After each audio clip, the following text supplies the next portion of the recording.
നമ്മുടെ സംസ്ഥാനത്ത് 2016 മുതലുള്ള കണക്കെടുത്താൽ 3,60,000-ത്തിലധികം പട്ടയങ്ങൾ ഇപ്പോൾ വിതരണം ചെയ്യത്തിലുണ്ട്. നല്ല റെക്കോർഡ് സൃഷ്ടിച്ചുകൊണ്ട് നമുക്ക് മുന്നോട്ട് പോകാൻ കഴിയുന്നുണ്ട്. അതോടൊപ്പം തന്നെ എല്ലാവർക്കും ഭൂമി ലഭ്യമാക്കുക എന്ന ഉദ്ദേശത്തോടെ തന്നെയാണ് പട്ടയ മിഷൻ രൂപീകരിച്ചത്.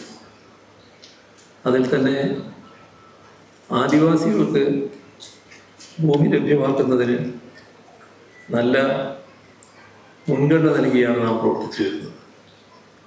തിരുവനന്തപുരത്തിന് ഒരു പ്രത്യേക പദവി ഇതിനകം നേടിയെടുക്കാൻ കഴിയും.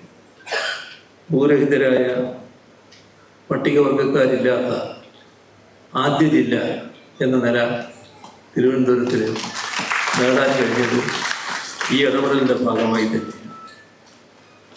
അതോടൊപ്പം തന്നെ ഭൂമിയുടെ രേഖ കൃത്യമായി എല്ലാവർക്കും ലഭ്യമാക്കൽ, അതിൻ്റെ കാര്യങ്ങൾ ബഹുമാനായ അധ്യക്ഷൻ വിശദീകരിച്ചു. ഡിജിറ്റൽ റീസർവേ ഫലപ്രദമായി നടപ്പാക്കി വരികയാണ്. ആദ്യത്തെ 2 വർഷം കൊണ്ട് തന്നെ 6 ലക്ഷം ഹെക്ടർ ഭൂമി സർവേ ചെയ്യാൻ നമുക്ക് കഴിഞ്ഞിട്ടുണ്ട്. ഇപ്പോൾ കാണുന്നൊരു പ്രത്യേകത, ഇവിടുത്തെ കേരളത്തിൻ്റെ ഡിജിറ്റൽ റീസർവേ മാതൃകയാക്കാൻ നമ്മുടെ രാജ്യത്തിലെ മറ്റ് സംസ്ഥാനങ്ങളും തയ്യാറാകുന്നു എന്നതാണ്.